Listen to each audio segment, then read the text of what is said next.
I've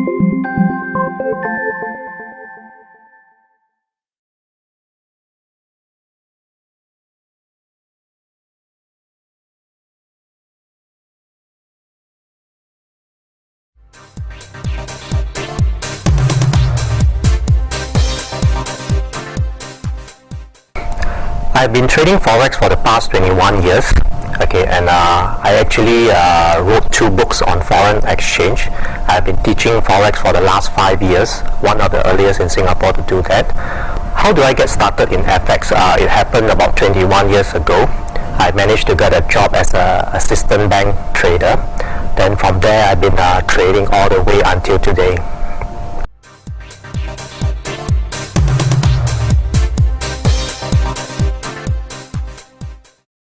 I actually studied business administration during my NUS days.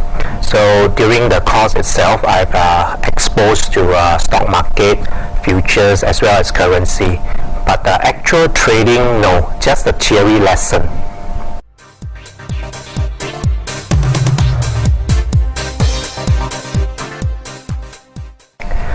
Okay, I was lucky in the sense that I joined in October. So beginning of the year, 3 months later, I was given the opportunity to trade. I was given a budget and a limit to trade. I managed to make money in my first year. In fact, my first year I did very well for a trainee. I managed to make close to $1 million. Since then I've been profitable. I've never had a losing year during my trading career as a bank trader. In all 13 years I have made money.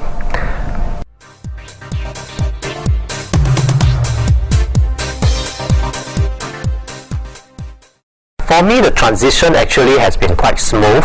Okay, I've traded 13 years for the bank. So I've just leveraged on the experience that I have, and I've just transferred that knowledge that I have into my own trading account. The only thing different is the skill. Okay, when I was in a bank, I used to hold 20-30 million, I trade 20-30 million. But now I trade only about 100-200,000 in contract size per trade. Okay, so when I started out, I was quite lucky.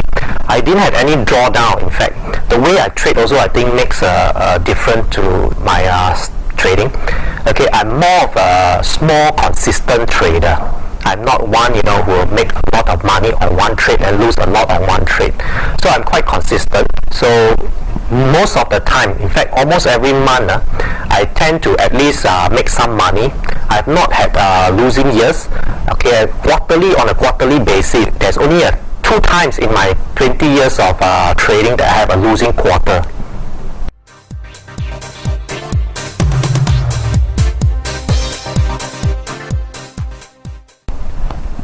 Years ago and 20 years now, the advantage has narrowed quite a lot. Okay, 20 years ago, news information, okay, without the internet was very slow. So you actually need a lease line, okay, to get access to Bloomberg News, Reuters News.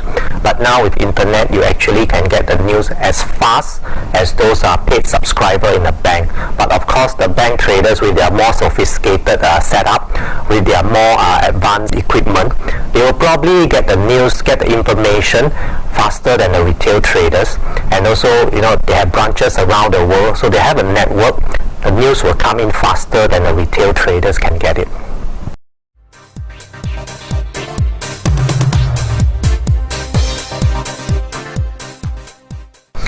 No, I don't base my trading on news. My trading is basically on technicals. But news in a sense that when you have some news coming in, okay, the price tends to either jump or drop all of a sudden. I try to avoid trading when there's news coming out. Okay, you never know when the news is coming out. Okay, so if there's any news, normally if I'm not sure of the situation, in fact most of the time I will just exit my position, see what happens first before I re-enter the position or reassess the market.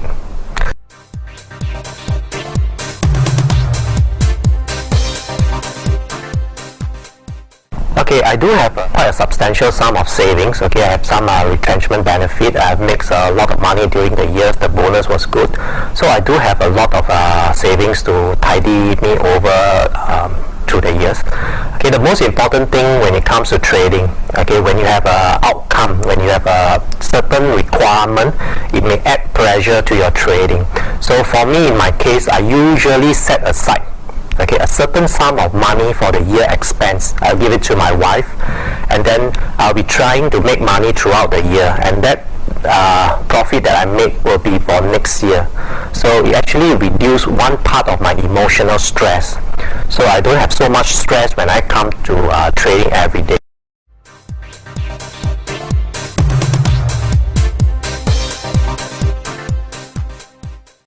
You actually don't need a lot of money. Okay, to me, I think $5,000 is more than sufficient to start a trading account. After all, Forex is a leverage kind of trading. You can get up to 100 times leverage. Okay, 100 times is very common. You can go as high as 400 times. Okay, let's take an example of 100 times leverage. With 5,000, you can trade up to $500,000. Okay, you actually shouldn't be trading that kind of size when you are a new trader. Okay, so to me, it's not important is not in the capital that you should have for trading. What is more important is a consistent and profitable return from your trading itself. You don't have to make a lot of money every day. What is more important is consistently. You can consistently make, you can't do it every day, but on a weekly basis, you can make $2,000 as a starter, $2,000 a week. That will be very, very good already. And you don't need a lot of capital just to make that kind of movement.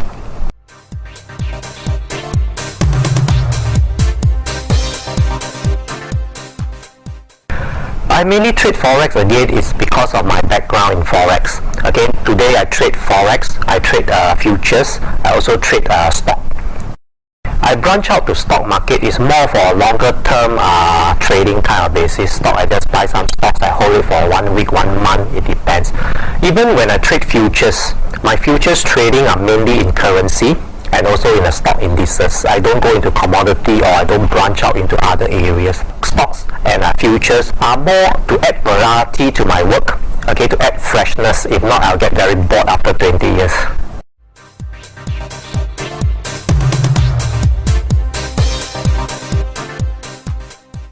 I actually allocate 2/3 of my capital to dividend stock, okay, the REITs that give me good dividend. The other 1/3 of the portfolio of my capital, I actually use it for margin or leverage trading.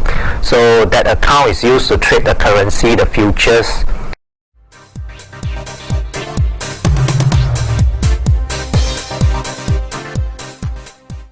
My leverage is actually quite high. I'm using about 100 times leverage.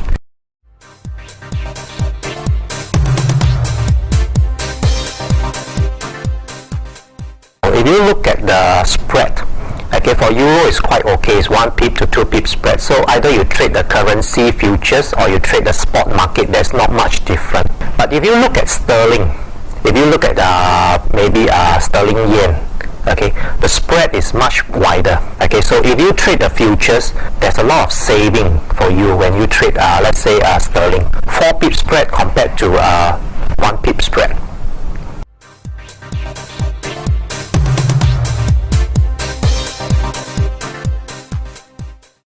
If there is currency futures available. Okay, not all the exotic pairs have currency futures, but the range is actually quite big now.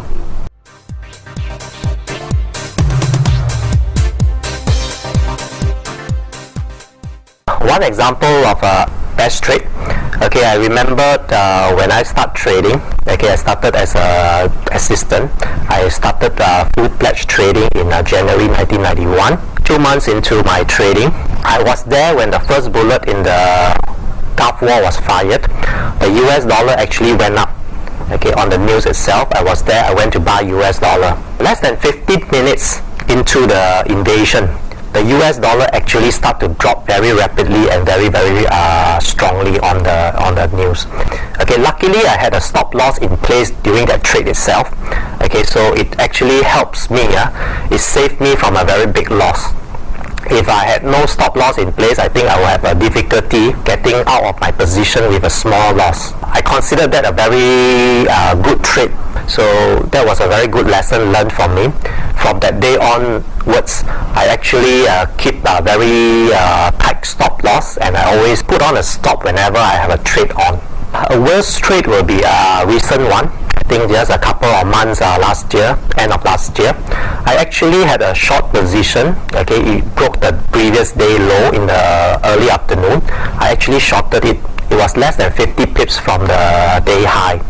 I actually had a stop loss less than 50 pips away. I think by the end of the night, okay, it was down about 130 pips. I took profit on that because, you know, one day I don't think it can go more than 200 pips in a single day. So I took profit on it, despite my system or my indicators telling me the trend is actually very strong and is likely to go down further. Okay, so that was a very bad trade, a very costly one in terms of profit loss, because it continued to go down every day for the rest of the week. You know, by the end of the week, it was down almost to 129. That was 700 pips if I have kept to my trading rules.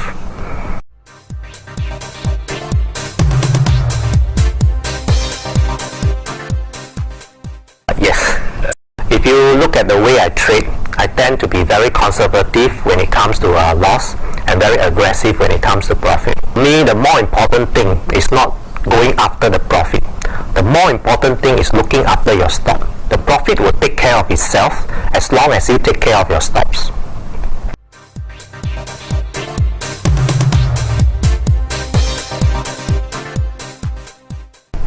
I would say I'm a purely technical trader. Okay, I base on my chart for entry and for exit. The only thing I read about the fundamental news is basically, you know, every day before I start, I just read the news report, okay, the wire report, see what is going on for the day itself.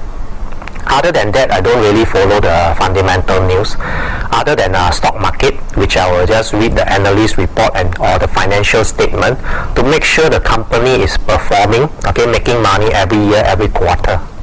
Other than that, I don't really use a lot of fundamental analysis.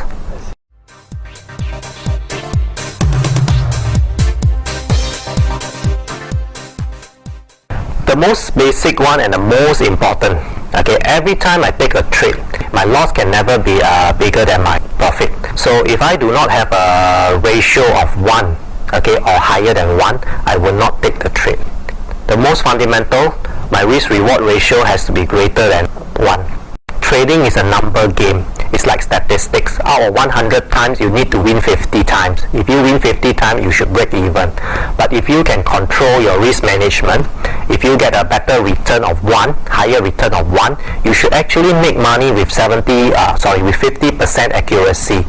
What I'm trying to do is I'm trying to increase the accuracy to 70% or more if I can, by using some technical tools to help me time when to go in and when to get out, to increase my odds of winning.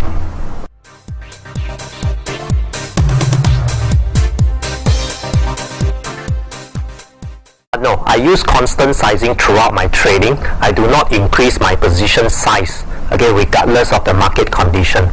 Some people use position sizing. They think that the market is very trending. They will go into they will use a bigger position. But sometimes you can be wrong. Okay, I do not want to be wrong on a big position and then make money on a small position. That is why I use constant sizing throughout.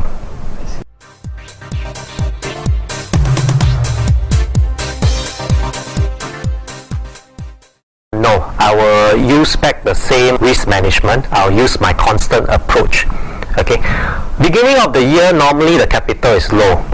Okay, but when it comes to the middle of the year, the capital is higher. By the end of the year, the capital should be a lot more. Okay, that doesn't mean that you should trade more. That doesn't mean that you should put in more risk. Okay, that is your profit. That's your hard-earned profit. You should actually keep it.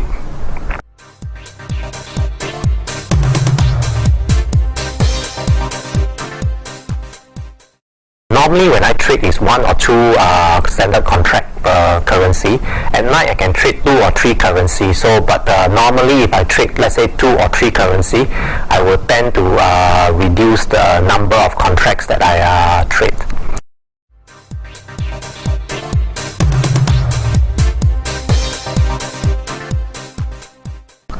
I have a total exposure for a open position for a certain time period. As long as my open position, I have an open position, it should not cross, let's say 400,000 of $500,000. So I'll stick to that. But the most important is still my loss. I can have 4 positions, but if one position is losing money, I will tend to watch out, okay, for the other 3 positions, because normally my standard is one day I try not to lose more than 2,000. If I lose 2,000, I'll just stop myself from trading.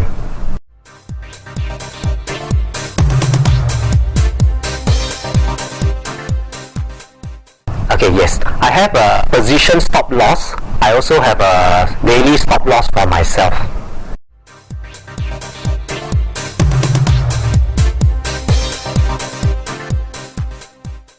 No, not really. My stop loss can be tight, but that doesn't mean that I'll get stopped out all the time. What is important is your entry point. If your entry is good, even with a small stop loss of 30 to 50 pips, you still have a lot of breathing space. Okay, it's only when your entry is not too good, okay, then you have to have a bigger stop loss, because you really miss out part of the move, and if you put too near, it's going to get hit.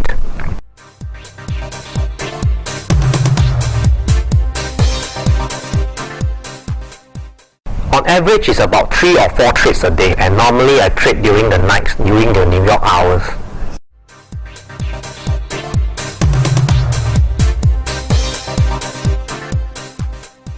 Liquidity wise, during that time period, I think that is the best liquidity during late London hours as well as early New York hours. The liquidity is the best during that time, and also that is the time when the market tends to move the most. You have the US data coming out, okay, either at 8:30 or 11 o'clock. You have the currency futures market open, you have the US equity market open.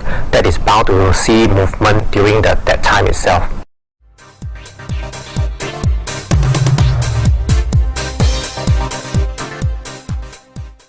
I don't use a trailing stop, but manually I will lower my stop to protect my profit. If I have an overnight position, before I go to sleep, normally I'll adjust my stop, place my stop, and then hopefully it doesn't get stopped out with the rate that I use, and hopefully tomorrow by the time I wake up and in the afternoon it's still around.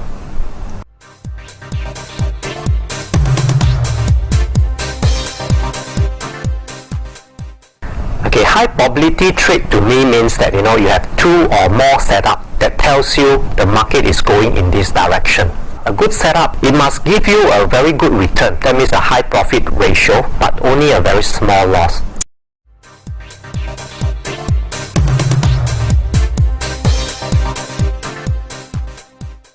Okay, basically I'm a discretionary trader. I don't use any mechanical system, so I will decide on my trade. Okay, I have 3 main setups. Once I see the setup, I will decide for myself whether to enter or not to enter. Okay, the discretionary part makes use of my experience over the years, so sometimes it helps, sometimes it doesn't, but mainly it's been quite okay.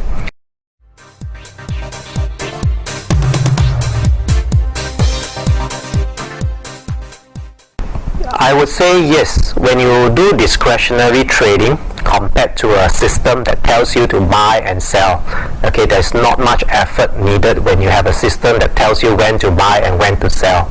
Okay, compared to that, of course, discretionary trading needs a lot more experience, needs a lot more effort and learning as well. Okay, so you need to learn the setup itself, then you need to over time get the experience to know whether this setup is going to work or this setup is not going to work.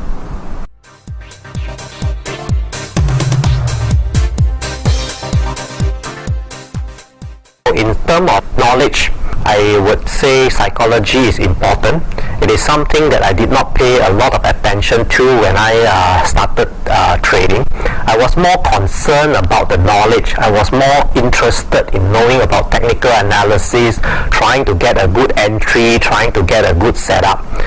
Okay, how you manage the trade is actually influenced by your psychological state of mind. Once your emotional level tends to go up, your control will tends to go down. Or sometimes if your emotional state goes up, you try to control too much, and a position that may be good, okay, driven by your fear, you may close it too early. Okay, so I did not have the opportunity to learn a lot about psychology.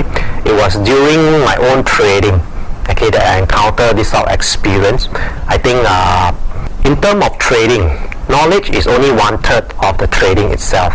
The other one third will be your psychological well-being, and the other third is your ability, okay, the discipline to maintain that emotional state of mind.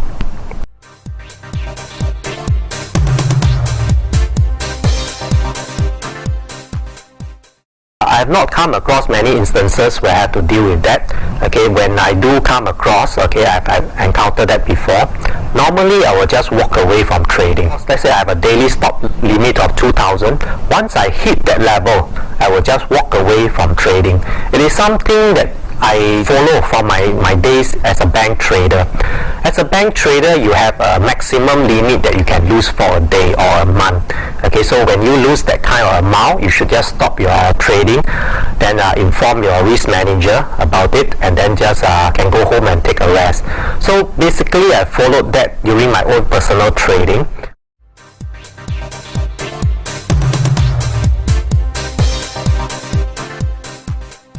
Through the years, okay, I built up good confidence in my technique, in my trading. Okay, so if I have lost money yesterday, that was yesterday. Today I'll go back, I'll do the same thing again. Okay, usually it is with a bit of apprehension. Okay, but I've learned how to handle that. With experience, you know that had happened before. So I have dealt with that before. I can deal with it again, and I can start all over again.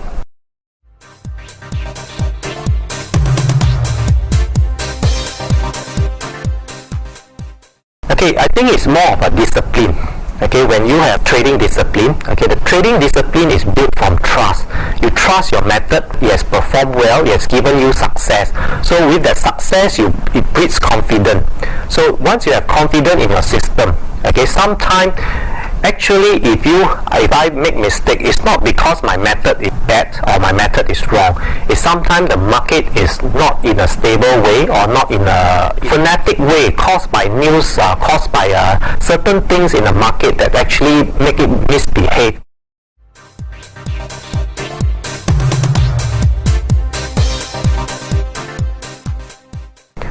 No, I don't think so. If given the chance, I'm sure I will go back the same way. I would love to see my 3 children becoming traders. My son is 15 years old. He'll soon be able to follow in my footpath.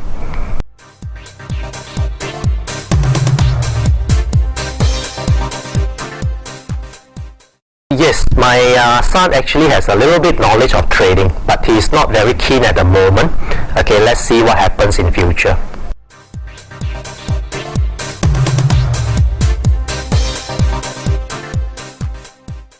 Passion to me is important in everything that you do, not just in trading.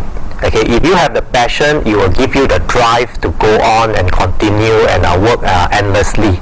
But if you don't have the passion, you'll find things very boring. After a while, you just lose interest in it. Okay, to maintain something over the years, you need to have that passion.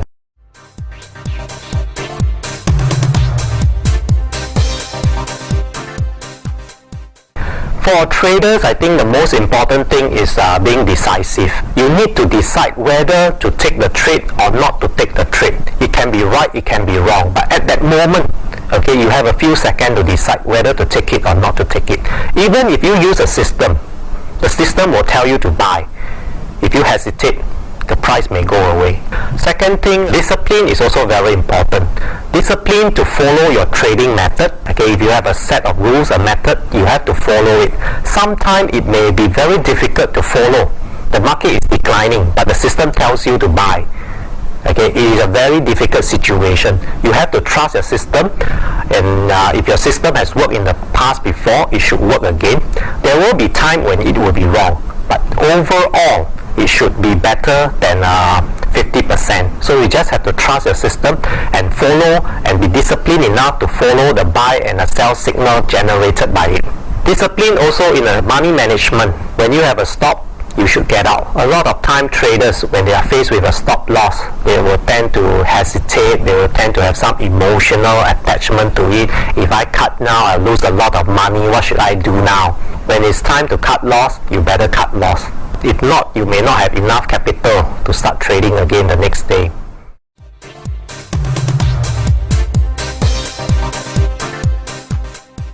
I would say I'm more of a safety first person. Okay, normally the most important thing to me is the stop. Okay, if the stop is reasonable, okay, if I lose not more than 50 pips, I will take the trade as long as the profit is greater than 50 pips.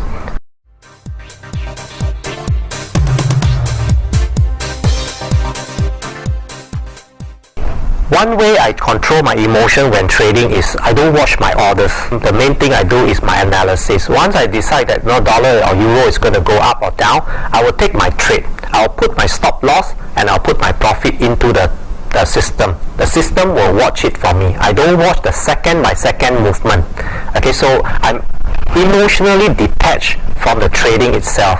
When you know, okay, you can only lose $300. Okay, the maximum you lose is $300. Once you have a stop loss, you know your maximum loss is $300. You tend to have a calmer mind.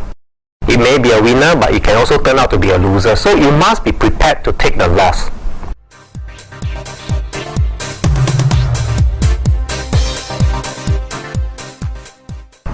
Okay, I think there's a couple of things.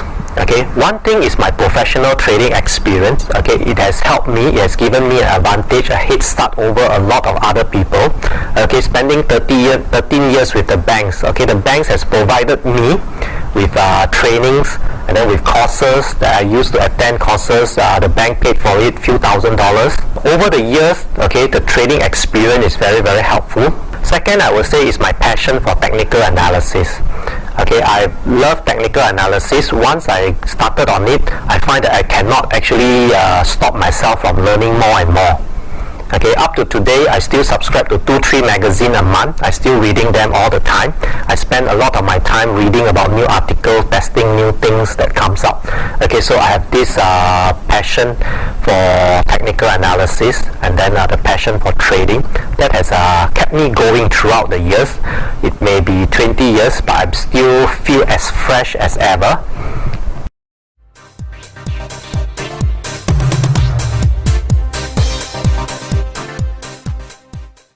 The market is always evolving. The market is dynamic.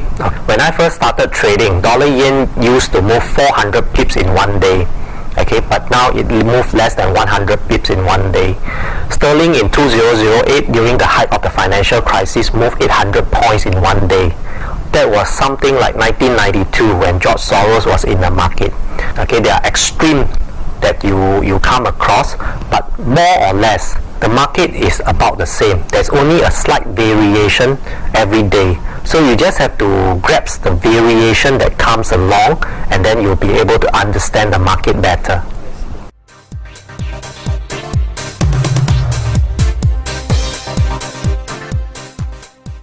You have to evolve with the market. Okay, some things like 20 years ago, breakout was the best trading system in the whole world. Okay, Richard Dennis make his money from the breakout. The turtles traders make their name. But if you use breakout system now, it may not be as effective as it was 20 years ago because the market knows about it. There are a lot more fake breakout now compared to in the past itself.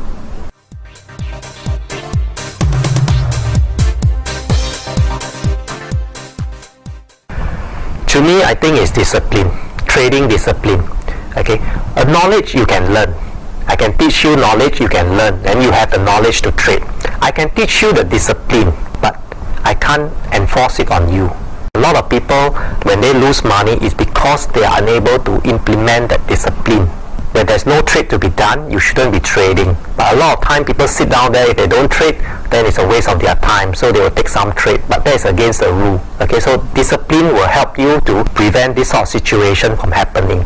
And again, stop loss, when the market is moving very fast, your stop loss get hit and then you hesitate. A lot of people actually don't want to put their stop loss into the system. They will tend to watch it themselves, and when the time comes to trigger their stop, they hesitate,